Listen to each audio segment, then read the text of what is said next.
시편 16편은 저희가 지난주에 시편 17편을 하면서 반드시 같이 보아야 된다고 말씀을 드렸습니다. 시편 17편은 특별히 밤에 성전에서 철야를 하면서 주께 기도를 드리다가 아침을 기다리면서 아침에 주의 형상에 만족할 것을 기대하는 시인의 노래라고 말씀을 드렸습니다. 물론 제목은 다윗의 기도라고 되어 있습니다. 여기서 의라고 하는 것은 히브리어로는 세 가지로 번역될 수 있습니다. 영어로는 to 또는 for 또는 by 이렇게 셋 중에 하나로 번역되는 히브리어 언어입니다. of를 쓸 때는 또는 by를 쓸 때는 다윗에 의한 시가 되며 또는 for를 쓰게 되면 다윗을 위한이라는 뜻도 됩니다. 누군가가 다윗을 위해서 지었다는 것이 됩니다.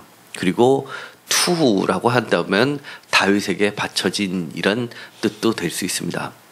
내용은 다윗이 지었다고 한다고 하면 다윗이 쫓겨다녔었던 당시를 상정할 수 있다고 했습니다. 그러나 우리가 이미 살펴본 것처럼 주의 날개라는 것은 성전에 있는 언약궤 위에 있는 이 그룹들의 날개를 상징하는 것으로 분명히 이것은 성전이 있었던 시대일 가능성을 매우 높게 보고 이것은 다윗에게 바쳐진 또는 다윗이라는 하나님의 새로운 종을 향한 그런 영원한 왕에게 바쳐진 노래라고 볼 수도 있습니다. 그래서 이것을 예수께도 적용될 수 있다고 보는 겁니다.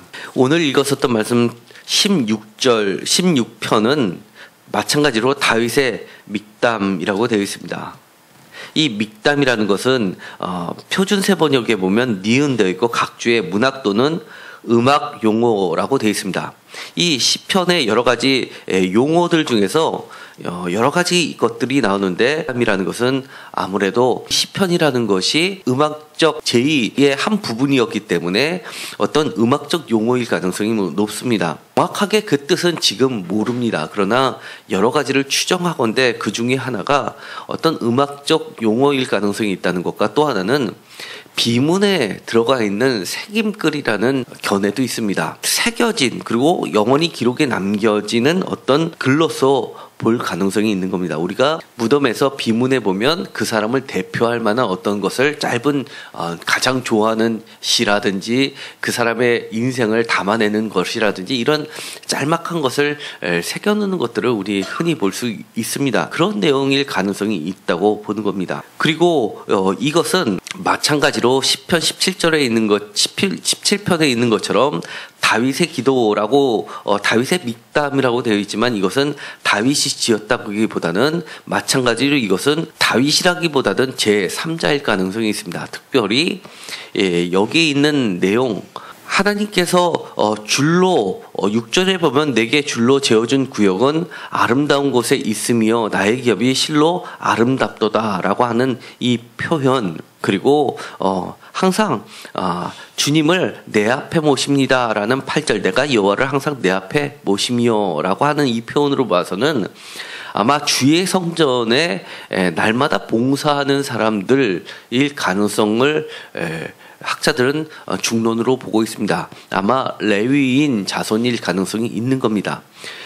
그래서 이것도 마찬가지로 다윗이 지었다기보다는 영원한 왕 또는 영원한 메시아 또는 다윗에게 바쳐진 노래일 가능성이 있습니다. 그러나 중요한 것은 이것은 하나님을 가장 가까이서 섬기는 그러니까 성전에 근무하는 또는 성전과 밀접히 관련되어 있는 여호와의 종들의 노래라고 할 수 있습니다. 이곳에 오신 분들이 믿음을 얻게 되기를 간절히 소망합니다. 그래서 이 16편을 여러 가지 제목들을 가지고 불려주고 있습니다. 어떤 사람들은 이것을 믿음의 시라고 이야기합니다. 왜 믿음의 시인지는 제가 한 절 한 절 읽으면서 보다 설명을 드리겠습니다. 어떤 이들은 이것은 개인 개인적인 탄원을 한 하나님께 기도를 올린 탄원시다라고 하는 경우도 있습니다. 특별히 7절의 밤이라는 표현과 9절에 있는 것은 육체라는 표현을 통해서 특별히 이 사람은 육체의 질병을 앓고 있는 사람들이 그런 사람이 하나님께 간절히 간구하는 내용을 담고 있기 때문에 탄원시로 보기도 합니다. 이런 사람이 제일 먼저 내짓는 기도문이 1절에 있는 것처럼 하나님이여 나를 지켜주소서라고 이야기합니다. 그만큼 이 사람은 제목이 다윗의라는 말이 들어가 있는 것처럼 다윗하면 대표적으로 많은 고난을 겪으면서도 하나님을 의지했더니만 마지막에 하나님이 그를 높여주신 대표적인 왕입니다. 그렇기 때문에 이 사람도 나를 지켜주소서라는 이 표현을 보아서 지금 현재 매우 커다란 고통 가운데 있는 것으로 볼 수 있습니다. 그런데 그 다음 말이 우리를 감동시킵니다. 나를 지켜주소서 하면서 그가 취했던 행동, 이것은 매우 중요합니다. 다 같이 읽겠습니다. 내가 주께 피하나이다. 아멘. 우리들이 신앙이 있다라고 이야기를 하는 사람들이 무엇인가를 도망쳐야 될 커다란 환난을 만났을 때 반응이 여러 가지가 형태가 나올 수 있습니다. 내가 모든 것이 이해되고 전후좌우가 다 맞고 그래서 내가 계산해서 그 피할 길을 준비하는 사람도 있습니다. 대표적으로 많이 배울수록 많이 똑똑할수록 사회적 경험이 많을수록 그런 방법을 취합니다. 이 사람은 그런 것을 다 내려오고 내가 주께 피하나이다 라고 이야기합니다. 매우 실질적인 행동인 것입니다. 믿음은 막연한 추상적인 개념이 아니라 내가 주께 피하는 행동이 곧 실질적인 믿음이라는 것을 이야기합니다. 다른 역본들에서는 내가 성소로 피합니다 라고 번역해 놓은 영어 성경도 있습니다. 성전과 매우 관련이 깊은 사람들입니다. 혹자들은 오해할 수도 있습니다. 지금까지 이야기를 보면 아마 레위인이니까 신앙이 좋았기 때문에 그렇게 성전에 가지라고 생각할 수 있겠지만 그렇지 않습니다. 이것은 그 사람의 직업이 직분이 무엇이든 간에 다 마찬가지입니다. 위험에 그리고 정말 곤란에 처해지면 그 사람의 신앙의 색깔이 드러나게끔 되어 있는 겁니다. 우리의 신앙이 어려움을 만날 때, 내가 어찌할 수 없는 일을 만날 때 주께 피하는 믿음이 회복되기를 간절히 소망합니다. 그에게 하나님께서 결론적으로 먼저 말씀을 드리겠습니다. 11절에 이렇게 응답해 주신다는 겁니다. 주께서 생명의 길을 내게 보이시리니 주의 앞에는 충만한 기쁨이 있고 주의 오른쪽에는 영원한 즐거움이 있나이다. 이렇기 때문에 주께 피한다는 겁니다. 생명의 길을 보여주시고 그것뿐만이 아니라 살려주신 것만으로 끝나는 것이 아니라 충만한 기쁨, 영원한 즐거움이 있다는 겁니다. 우리가 겨우 사는 삶으로 우리의 생을 마감하기를 원하십니까? 신앙으로 겨우겨우 이 세상을 버티기를 원하십니까? 하나님은 우리를 남겨두고 계시지 않다고 이 시인은 이야기를 하는 겁니다. 최종적으로 생명의 길을 보여주시고 충만한 기쁨과 영원한 즐거움으로 하나님께서 그렇게 해주신다는 겁니다. 이것이 참된 믿음입니다. 생명의 길, 이것은 그 사람이 지금 현재 취하고 있는 상태를 여실히 드러내주고 있습니다. 이 사람은 생명의 길을 내게 보이시리니 라는 말을 통해서 현재 죽음의 길에 놓여 있다는 것을 이야기합니다. 그래서 10절에 보면 이렇게 되어 있습니다. 이는 주께서 내 영혼을 수월에 버리지 아니하시며 주의 거룩한 자를 멸망시키지 않으실 것임이니이다. 현재 확실한 그의 상태는 그의 영혼이, 그의 목숨이 수월, 지옥, 죽음의 세력에 놓여 있다는 겁니다. 매우 임박해 있다는 겁니다. 멸망이라는 것이 정말 남의 이야기가 아니라는 겁니다. 보다 구체적인 표현들이 다른 곳에도 여러 군데 나옵니다. 7절에 밤이라는 표현이 있습니다. 제가 전에도 17편에서도 이야기했습니다. 17편 3절에도 밤이라는 표현은 시각적인 밤도 되고 인생의 어두운 밤, 어려운 시기를 이야기하기도 한다고 했습니다. 밤으로서만 표현한 것이 아니라 이 사람의 또 다른 구체적인 표현은 9절에도 육체도 안전히 살리니라고 이야기한 것을 봐서는 육체에 심각한 손상을 입었다는 것이 됩니다. 그것이 육체의 심각한 손상이 생명에까지도 영향을 미친 상태라고 볼 수도 있고, 아니면 이 육체는 현재 어떤 손상을 입지는 않았지만 곧 그 주변의 환경이 한순간에 죽음의 상황으로 몰려갈 급박한 상황 속에, 위험 속에 놓여 있음을 이야기도 합니다. 그럼에도 불구하고 그는 이렇게 이야기합니다. 7절에 밤마다라고 이야기하는데, 이 밤마다는 원어로는 두 가지 뜻으로 해석할 수 있습니다. 이것처럼 밤마다라는 것은 매일 밤이라는 뜻이 되는 겁니다. 매일 밤, 밤 더하기 밤 더하기 밤, 다중적이란 밤입니다. 다중적인 밤입니다. 밤이 여러 개 겹쳐 있는 밤을 이야기합니다. 또 하나는 중의적 밤도 있습니다. 깊은 밤을 이야기하는 겁니다. 보통의 밤이 아니라 보통의 밤보다도 더 깜깜한 밤, 정말 어떤 밤보다도 비교할 수 없을 정도로 그렇게 심각한 밤을 이야기도 합니다. 어쨌든 간에 두 가지 다 해당할 수 있습니다. 이 사람이 취해 있는 이 고난 그리고 절박한 상황이 오늘 하루 만의 문제가 아니라 상당히 오랫동안 지속되어 있던 다중적인 밤일 수도 있고, 아니면 정말 오늘과 내일 중으로 이 모든 것이 생명이냐 죽음이냐를 건드릴 정도로 심각한 상태의 다중적 의미의 밤도 될 수 있는 겁니다. 어쨌든 간에 이 모두를 우리는 포함하고 있습니다. 어떠한 경우에라도 우리는 이 시인처럼 믿음을 회복해야 됩니다. 믿음이라고 이야기했을 때 11절에 이야기했던 이 주께서 생명의 길을 보이시고 주의 앞에는 충만한 기쁨이 있고 주의 오른쪽에는 영원한 즐거움이 있다라고 할 때 그가 가장 핵심적으로 내세우는 것이 있습니다. 생명의 길, 충만한 기쁨, 영원한 즐거움이 다 어디서부터 출발하냐 하면 주께서 주의 앞에, 주의 오른쪽에 다 주께로부터 출발한다는 겁니다. 그렇기 때문에 그가 1절에 이야기할 때 내가 주께 피합니다 라고 이야기를 하는 겁니다.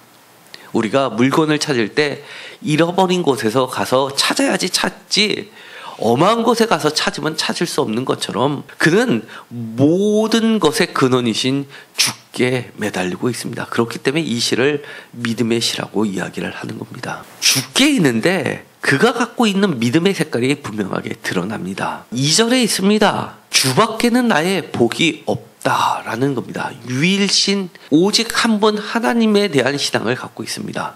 그래서 이 시인이 갖고 있는 위기라고 하는 것은 이미 우리가 여러 차례 살펴본 것처럼 첫 번째 건강이라든지 환경이라든지 이 사람의 생명을 위협하는 그런 위기가 하나가 있고, 또 한 가지는 지금부터 볼 두 번째 위기, 신앙의 위기가 있는 겁니다. 주밖에는 나의 복이 없다라고 이야기하는 것을 보아서 다른 사람들은 어떻게 했냐? 3절에 있는 것처럼 땅에 있는 성도는 존귀한 자들이니 나의 모든 즐거움이 그들에게 있도다 라고 했던 이유가 4절에 다른 신에게 예물을 드리는 자는 괴로움이 더할 것이라 나는 그들이 드리는 피의 전제를 드리지 아니하며 내 입술로 그 이름도 부르지 아니하리로다 라고 이야기하는 것에서 이처럼 3절과 4절을 대조를 시키면서 강조하는 것이 있습니다. 다른 사람들은 주 밖에도 주인을 찾습니다. 2절에 보면 이렇게 되어 있기 때문입니다. 내가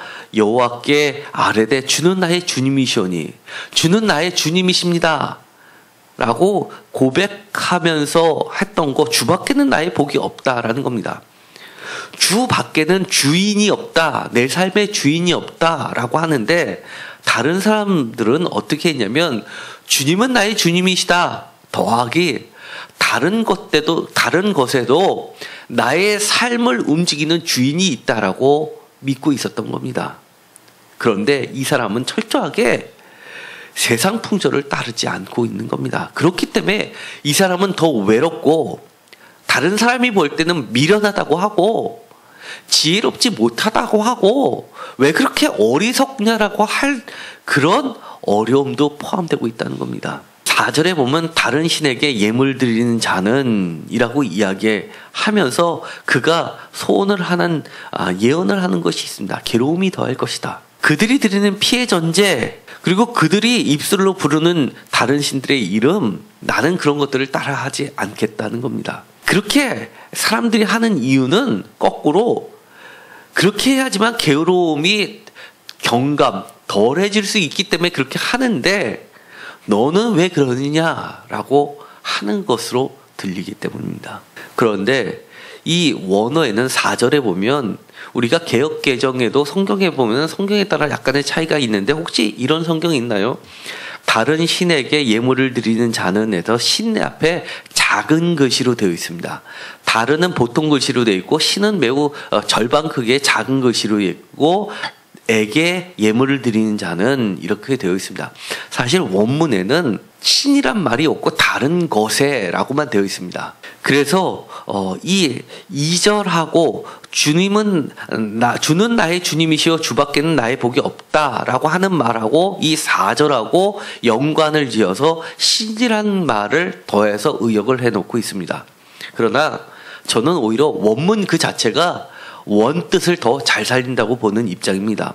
다른 것에게 예물을 드리는 자는 이라는 것은 굳이 이것이 종교의 범위 안에 머물러지지 않다라고 보는 것이기 때문입니다. 지금 우리가 신앙생활을 하면서 하나님을 믿는다고 하면서 사실은 그 밖에 다른 것을 하나님보다 더 높은 곳에 두고 하나님처럼 따르려는 모든 것 종교의 범위를 넘어서 삶의 자리까지 통틀어서를 이야기하는 거라고 저는 해석하고 있습니다. 그렇기 때문에 다른 것, 하나님보다 더 우위에 두는 것, 그것에는 자신의 지식도 되고 자신의 지위도 되고 자신의 직장도 되고 자기의 재물도 되고 자기의 인맥도 되고 여러 가지가 될 수 있다는 겁니다. 그런 것들에게 주님의 자리를 내어드리는 모든 사람들과 대비해서 이 시인은 주님만이 나의 진짜 주님이십니다. 신이십니다. 라고 고백하는 겁니다. 여기서 놀라운 이야기 하나를 시인이 우리에게 가르쳐주고 있습니다. 왜 이렇게 시인은 하나님께 매달리는 것일까요? 우리가 시편 17편을 봤을 때는 감히 우리가 이 17편을 그대로 따라하기에는 좀 부담스러웠습니다. 왜냐하면 우리가 이미 살펴본 것처럼 17편 1절에 보면 여호와의 의의 호소를 들으소서라고 하면서 3절에 보면 주께서 내 마음을 시험하사 밤에 내게 오시어 나를 감찰하셨으나 흠을 찾지 못하셨으니 라고 할 정도로 이 사람은 스스로 의인입니다. 그렇기 때문에 저 같은 사람은 17편에 있는 시인처럼 이런 기도를 감히 할 수가 없습니다. 그래서 우리가 예수님을 믿는 겁니다. 우리 자신 스스로는 의롭게 될 수 없기 때문에 예수님을 믿고 예수님의 그 의를 의탁해서 우리가 칭의를 얻고 나서 예수님을 의지해서 우리가 우리를 구원해 줘서라고 비로소 고백하게 되는 겁니다. 16편은 그것보다는 조금 더 우리하고 가깝습니다.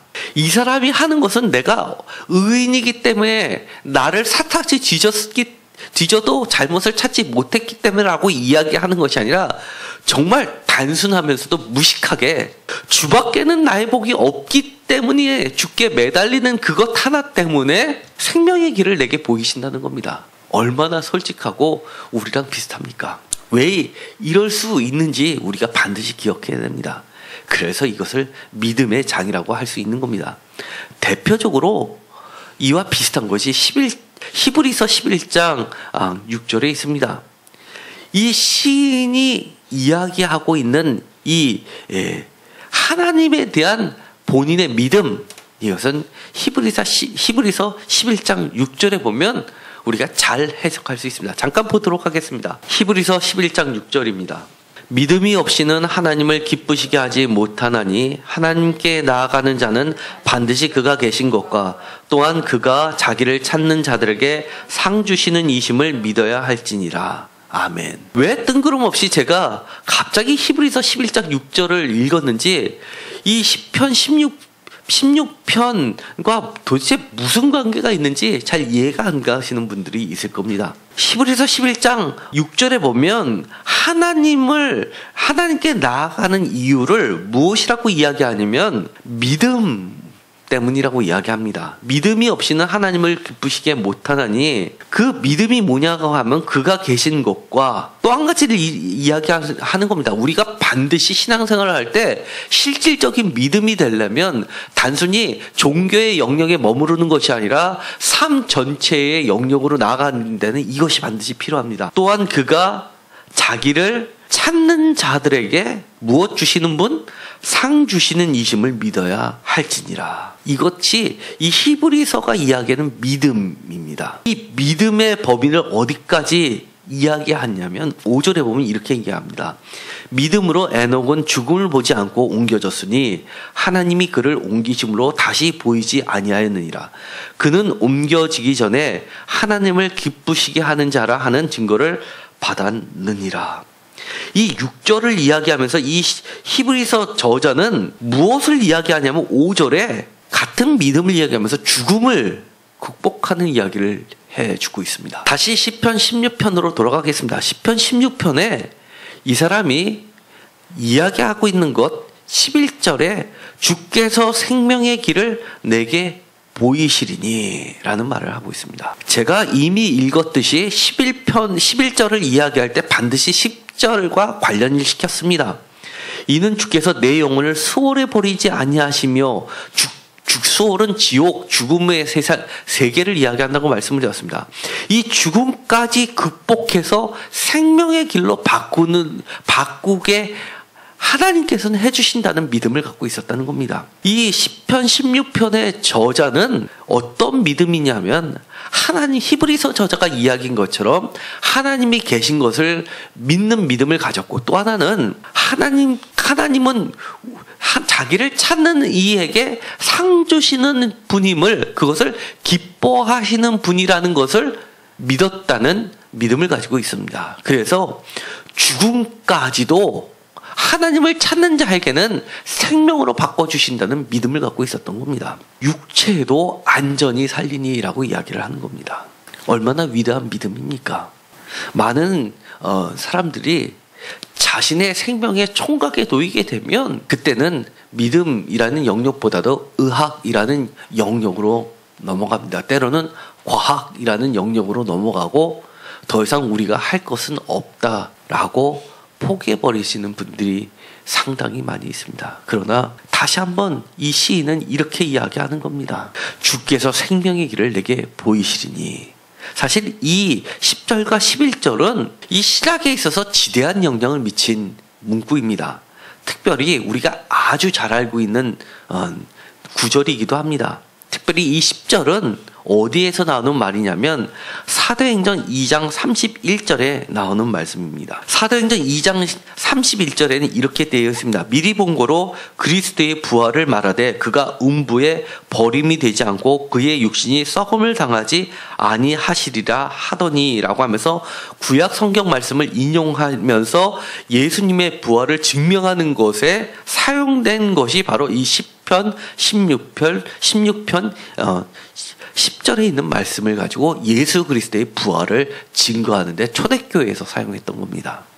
그 정도로 이 문구는 굉장히 중요하고 유명한 본문인 겁니다. 맞습니다. 예수님께서 죽음을 극복하고 부활하실 수 있었던 것, 하나님께서 그를 살리셨던 것, 예수 그리스도의 믿음입니다. 예수 그리스도께서 우리들에게 보여주신 하나님에 대한 그 믿음 때문에 하나님께서 예수 그리스도를 살리셨다라고 하는 겁니다. 우리가 그것을 다시 한번 분명히 오늘 하는 시간이 되었으면 좋겠습니다. 우리가 시편 17편처럼 그렇게 의로움에 자신 없다라고 모두 다 생각하실 텐데, 그렇다면 이 16편에 있는 저자처럼 예수 그리스도를 힘입어서 우리가 그리스도 안에서 의롭다 하나님으로부터 인정을 받았다고 믿으시고, 우리가 다른 신뿐만 아니라 다른 모든 것에 피하지 말고 하나님께만 피하고, 그 하나님은 우리에게 상 주시는 분, 귀한 것을 주시는 분을 기뻐하신다는 것을 믿고 나아가게 되기를 간절히 소망합니다. 3절에 이렇게 이야기합니다. 땅에 있는 성도들은 존귀한 자들이니 나의 모든 즐거움이 그들에게 있도다. 아멘. 사실 이 3절은 본문을 해석하기가 매우 어려운 본문입니다. 그리고 이 번역에는 3절에 보면 땅에 있는 성도들은 이라고 되어 있지만 히브리어 본문 원문에는 이렇게 되어 있습니다. 땅에 있는 거룩한 자들로 되어 있습니다. 사실 이 거룩한 자들이라는 케도심과 성도들이라는 하시딤은 글자 자체도 틀리고 뜻하는 바도 틀렸습니다. 이 거룩한 자들, 케도심이라는 것은 땅에 거하는 자들이 아닙니다. 원래 고대 사회에서 이 거룩한 자들은 하늘 세계에서 하늘을 다스리는 자들입니다. 창세기에 보면 우리의 형상과 같이 우리의 형상을 따라 사람을 만들자라고 했을 때 하늘 회의가 이루어질 때 있는 하나님 옆에 계신 거룩한 자들인 겁니다. 그렇기 때문에 그 뒤에 보면 나의 모든 성도들은 그 뒤에는 존귀한 자들이니 라고 이해하는 이 존귀한 자들은 사람에게 돌리는 말이 아닙니다. 영어로는 majesty라고 번역을 되어 있는데, 우리가 영화에서 보면 majesty라는 단어를 쓸 때는 우리가 로마 황제에게 신하들이 나갔을 때 위대하신 왕이요 majesty라고 이야기하는 그런 것을 많이 들어봤을 겁니다. 또는 almighty 이런 뜻도 갖고 있습니다. 그렇기 때문에 보통 사람들에게는 적용될 수 없는 신의 아들한테만 적용될 수 있는 표현이 이 존귀라는 표현이기 때문에 이 땅에 있는 성도들이라는 표현과 뒤에 있는 존귀한 자들은 서로 함께 나올 수 있는 단어가 아닌 겁니다. 그런데도 불구하고 성도들이라고 번역한 이유가 있습니다. 그것은 하나님의 관심사를 그대로 보여주는 겁니다. 이 시인은 이렇게 이야기하는 겁니다. 나의 모든 즐거움은 그들에게 있도다. 이 그들이라는 것이 성도들인데 하나님의 관심을 이야기하는 겁니다.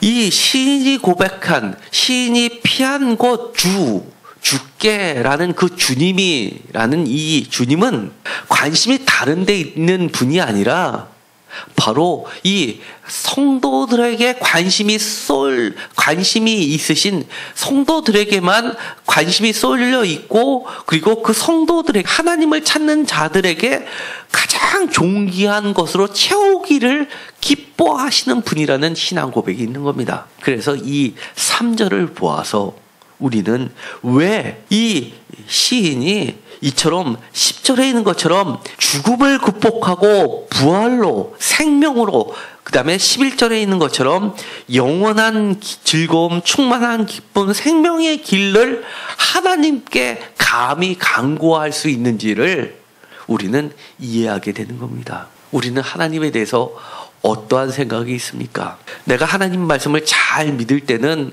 복 주시고, 또 내가 잘못된 길을 갈 땐 여지없이 매서운 매로 치실 것을 두려워만 하는 그런 하나님이십니까? 이 시인은 그렇게 이야기하는 것이 아닙니다. 심지어 7절에 있는 것처럼 밤마다 내 양심이 나를 교훈하도다. 7절, 나를 훈계하신 여호와를 송축할지라. 이 하나님은 때때로 나를 교훈도 하시고 때때로 나를 훈계도 하시는, 때때로 나를 야단도 치시고 때때로 나를 매도 치시지만 그것이 나의 즐거움이라고 이야기를 하는 겁니다. 싫은 것이 아니라 주님이 내 가까이 계신다는 증거로서 오히려 기뻐하는 존재라는 겁니다. 가끔 이런 이야기를 합니다. 성경에 남을 헛들지 마라, 비방하지 말라, 그러면서 나의 잘못에 대해서 얘기하지 마라, 하나님 말씀을 왜 안 지키냐라고 해서 이야기하는 사람들을 가만히 들어보면 정말 교훈을 싫어하는, 귀의 할례를 받지 못한 경우가 훨씬 더 많습니다. 15절에 그 비슷한 문구들이 있습니다. 15편입니다. 10편 바로 전에 보면 15편에 주의 장막에 머무는 자, 주의 성산에 사는 자, 이 사람도 이렇게 이야기합니다. 3절에 보면 그의 혀로 남을 허물하지 아니하고 그의 이웃에게 악을 행하지 아니하며 그 이웃을 비방하지 아니하며 이런 자들은 하나님께서 흔들리지 않게 구원해 주신다라고 이야기했기 때문에 그렇게 남을 헛되지 마라라는 이야기를 합니다. 그러나 헐뜯는 거하고 주님의 교훈하고 혼동해서는 안 되는 겁니다. 항상 주님의 훈계를, 항상 주님의 교훈을 사모하는 자들이 되시기 바랍니다. 그러면 밤마다 밤이고 밤이거나 아니면 밤의 밤, 깊은 밤이거나 관계없이 그 훈계를 통해서 그 훈계보다도 더 우리에게 귀한 것으로 채워주시려는 하나님을 만나게 됩니다. 훈계하시는 하나님 도망가지 마십시오. 그럴수록 더 가까이 하나님께 피하십시오. 그러면 주밖에는 나의 복이 없다라고 이야기하게 됩니다. 위대한 고백을 제가 지난주에 잠깐 말씀을 드렸습니다. 5절이라고 이야기했습니다. 너무나 멋진 표현이라고 했습니다. 여호와는 나의 산업과 나의 잔의 소득이시니 나의 분깃을 지키나이다. 이것을 표준 세번역으로 제가 읽어드렸습니다. 주님이야말로 내가 받을 유산의 목입니다. 주님께서는 나에게 필요한 모든 복을 내려주십니다. 나의 미래는 주님이 책임지십니다. 얼마나 멋진 번역인지 모릅니다. 5절의 말씀은 표준 세번역이 번역한 것이 정말 본 뜻을 잘 전달한다고 보는 입장입니다. 달리 이야기하면 이런 겁니다. 나의 유산은 오직 주님밖에는 없습니다. 주님만이 나의 유산입니다. 내가 원하는 것 커다란 복 아닙니다. 내가 원하는 것은 복이 아니라 주님입니다. 그렇기 때문에 나에게 있어서는 진짜 복은 주님이십니다. 라고 이야기하는 시인의 태도와 신앙생활과 믿음입니다. 그렇기 때문에 비록 그가 중간중간 잘못해서 중간중간 하나님 앞에 매도 맞고 교훈으로 너 그러면 어떡하니? 이렇게 가야지라고 듣는 한이 있더라도 그가 놓지 않고 붙잡고 가는 분은 나에게 생명의 길을 보이시는 하나님, 결국에는 최후적으로는 주의 훈계를 따르고 주의 교훈을 사모하는 자에게는 충만한 기쁨과 영원한 즐거움이 있다라고 한다는 겁니다.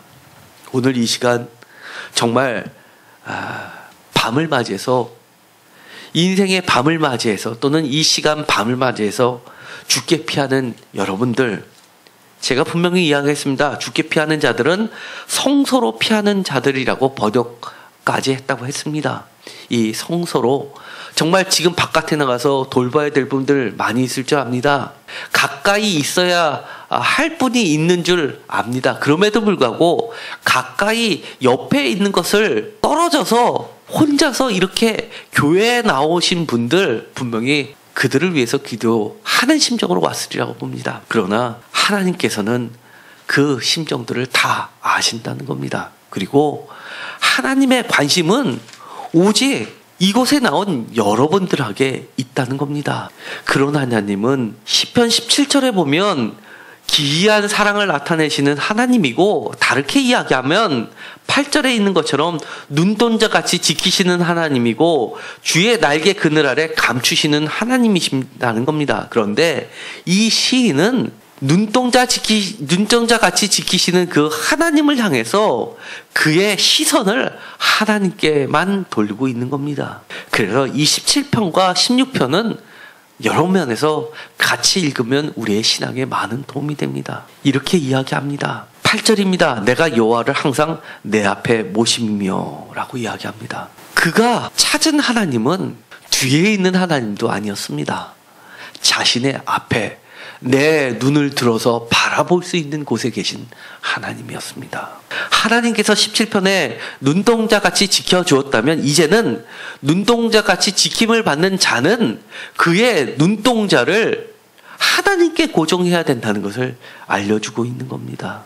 지금 이곳에 나오신 분들 하나님께 시선을 고정하기 위해서 오신 분들이라고 믿습니다. 그러나 그럼에도 불구하고 하나님은 여러분들이 여러분의 손길이 필요한 그 사람을 쳐다보는 그 눈동자를 이 성전으로 돌렸을 때는 하나님이 여러분들의 기도 소리를 들으시고 여러분들도 그리고 그들도 눈동자처럼 지켜주시고 여러분을 영원한 즐거움과 충만한 기쁨으로 채워주신다고 이야기하시는 주님의 음성을 듣게 되시기를 간절히 소망합니다. 기도하고 마치기로 하겠습니다. 하나님, 오늘 이 시편 16편을 통해서 우리의 믿음이 시인을 쫓아가게 하여 주옵소서. 우리가 갖고 있는 이 믿음이라는 것이 정말 종교의 범위 안에만 가둬놓는 것이 아니라 모든 것에, 모든 삶 전체, 모든 세상 전체에 두게 하여 주옵소서. 우리가 어떤 문제를 만나서 밤을 만나서 죽게 피하게 하시고 우리가 피하시는 그 주님은 주님의 참된 기쁨은 우리 성도들에게만 있고 하나님의 눈은 우리 성도들에게만 고정되어 있고 또 주께만 눈에 고정시키는 성도들을 존귀케 하시며 주께 피하고 주를 찾는 자들에게는 하나님이 상 주시고 영원한 기쁨과 충만한 기쁨으로 채워주시고 생명의 길로 채워주시는 것을 기뻐하시는 하나님이라는 것을 우리가 다시 한번 믿고 고백하게 하여 주옵소서.